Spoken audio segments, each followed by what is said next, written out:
Hey everyone, welcome to the Nicki's Tea channel. Let's spill some tea about this year's scams. Did you all enjoy it? Well, I didn't. The Grammys were just meh, you know? I'm not really hyped about them like that. But since it's the biggest night in music, we gotta talk about it. And let's start on a positive note because there were some real highlights. I was over the moon to see all these amazing Black female artists getting the recognition they deserve. Coco Jones winning Best R&B performance for her song I See You was just everything. That song is a classic, and Coco totally earned that award. She's been putting in the work, and she deserves all the success she's getting. So happy she won a Grammy. And let's not forget about Tyler. She snagged her first Grammy for Best African Music Performance with her song Water. That's a major achievement considering she's still relatively new in the game. She's already making waves internationally, and now she's got that Grammy to prove it. So let's spill the tea on the Grammys, shall we? Some people are low-key salty that artists like Burna Boy, Davido, and Aki and Ira Star got snubbed while someone else took the crown. But honestly, Tyler's song Water made some serious waves internationally, so she deserved that win. I mean, they all had their moments, but sometimes you just gotta pick one winner, you know? But wait, let's talk about Victoria Monet. This year's Grammys were like her Cinderella moment, no cap. She's been grinding in the music industry for ages, but always in the background, writing songs for others. Finally, she stepped into the spotlight with her album Jaguar and snatched that Grammy for Best R&B Album. And get this, she even took home the Best New Artist award. I know technically she's not new, but it's her first time being recognized by the Grammys, so they gave her the green light. She totally deserved it though. Oh, and she should have performed on that stage too because she was one of the most nominated artists of the night. I don't get why they played her like that. Now moving on, let's talk about SZA. I have to give it up to SZA because she also won several awards. She won Best Progressive R&B Album for her album SOS. She also won Best R&B Song for her song Snooze. And she won a Grammy for Best Pop Duo Performance with the artist Phoebe Bridgers for her song Ghost in the Machine. So SZA took home several Grammys tonight, and I'm happy for her. I'm very, very happy for her, but I gotta keep it real here. SZA's album SOS should have won Album of the Year. It should have won. I don't think Taylor Swift should have won for Midnights because even though Taylor sold a lot of records, she just didn't have the same impact that SZA did. SZA was charting in the top 10 all of 2023. Several of her songs from SOS, including Kill Bill, Snooze, Good Days, they were all in the top 10.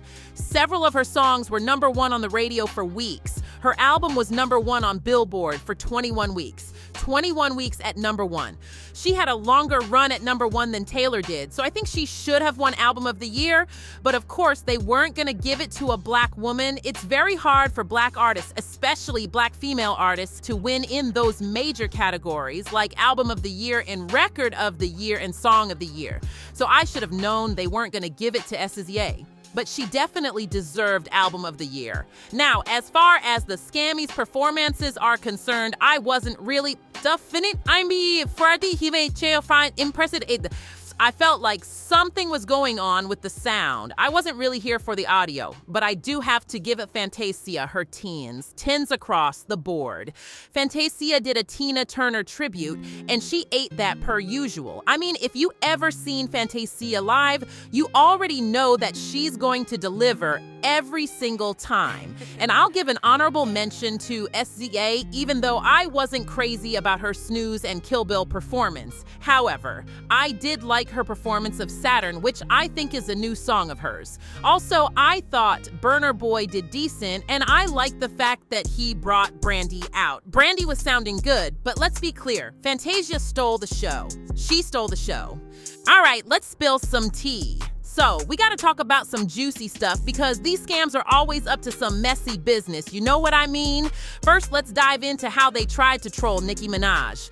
The Grammys had the audacity to tweet that Nicki Minaj and Ice Spice won the Best Rap Song for their banger Barbie World.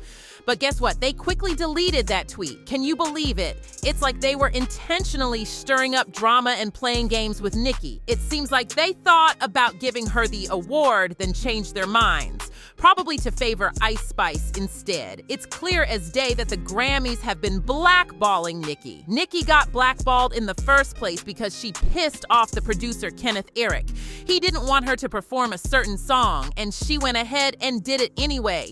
Even after Kenneth stepped down from the Grammys, the committee still snubbed Nicki. They wouldn't even vote for her songs. It's obvious that she's up against powerful forces and corporate giants who don't want her to succeed. And that's not all.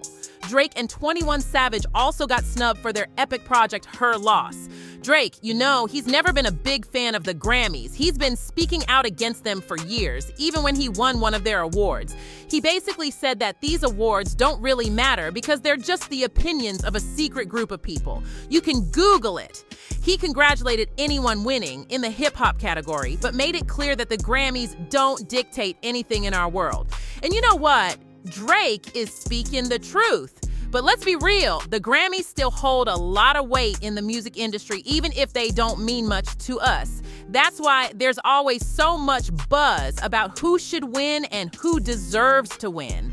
Now, let's talk about Killer Mike. He made a big splash at the Grammys, winning the Best Rap Song, Best Rap Album, and Best Rap Performance. Some people were surprised to see him sweep these categories, but hey, I heard his album was fire, so I ain't mad at all. And let me tell you, when he got up on that stage, he was beyond excited. He was almost doing a praise dance, I swear. But guess what happened next? As soon as he left the stage, he got arrested. Y'all, can you believe it? People are saying he got arrested for stealing those 3 Grammys. But hold up, that ain't the case.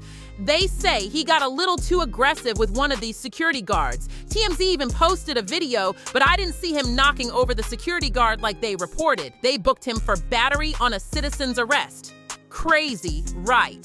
At first, I thought it was all just a PR stunt, but things went haywire and it really tarnished his moment. It's so unfair because this was his first time winning Grammys in his career and he totally dominated the major rap categories. And yet, he had to leave in handcuffs. Absolutely wild. So the drama didn't just stop there. I mean, things got even messier when Jay-Z took the stage and called out the Grammys for snubbing Beyonce in the Album of the Year category. He was really throwing shade, going all out. I don't know where all that energy came from, but something must have gone down behind the scenes. Jay-Z even canceled his Rock Nation Grammy brunch, and Beyonce pulled out of the Tina Turner tribute. Something must have really ticked it off.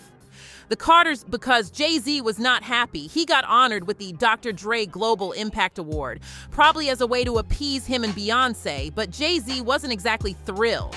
He straight up called out the Grammys, saying, "We want you all to get it right, or at least get close. She has more Grammys than anyone and still hasn't won Album of the Year. Even by your own standards, that just doesn't add up. Think about it. It was a total mess, like Kanye's spirit possessed Jay-Z and made him say exactly what he felt." Okay, so here's the scoop. A lot of people were totally saying, Jay, you need to stand up for your wifey and call out the Grammys, man. It seemed like everyone was cheering for that, but I gotta be real with you. I felt a bit uncomfortable, and let me tell you, Beyonce's face looked uncomfortable too.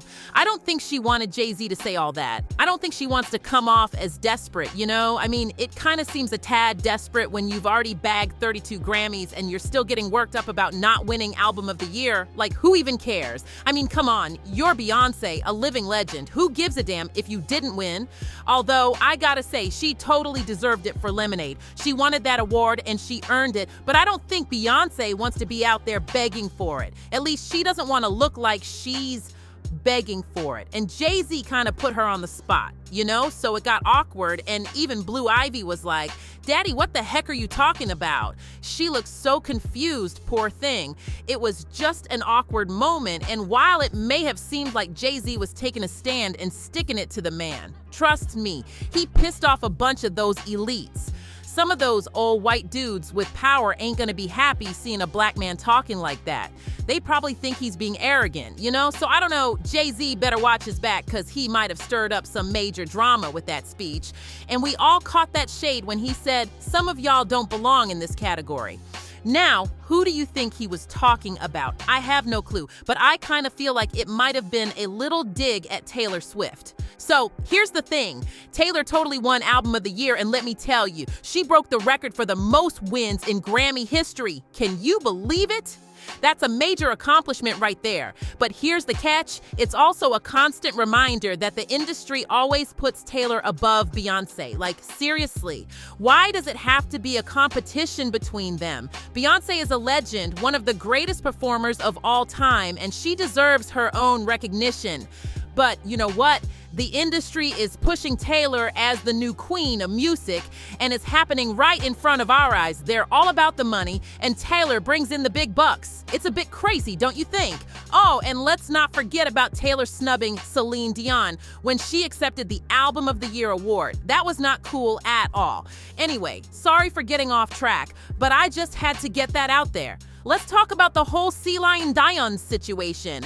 First of all, I was so thrilled to see Celine there. You know, I heard she was dealing with some health stuff, so it was great to have her back. She's like one of the greatest singers ever, right up there with Whitney Houston and Mariah Carey. I'm a huge fan, but here's the tea.